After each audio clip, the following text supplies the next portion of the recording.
Doctor, Fallopian tube block होण्याचं कारण काय असतं? तर फॉलोपियन ट्यूब असते काय, तर गर्भाशय तुमचा आणि अंडाशय या दोनांना जोडणारी जी ट्यूब असते, गर्भनलिका म्हणतो किंवा फॉलोपियन ट्यूब असं म्हणतो आपण तिला.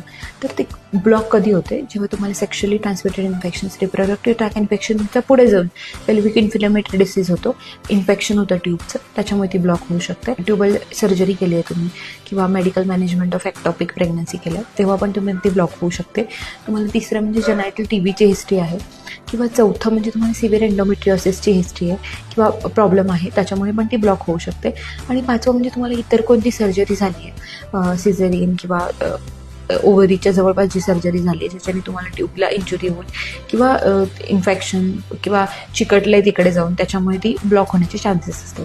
जर तुम्हाला प्रेग्नन्सी राहायला त्रास होतोय आणि तुम्हाला अशी काही हिस्ट्री आहे तर या संदर्भात तुम्ही तुमच्या डॉक्टरांचा सल्ला घ्यायला पाहिजे.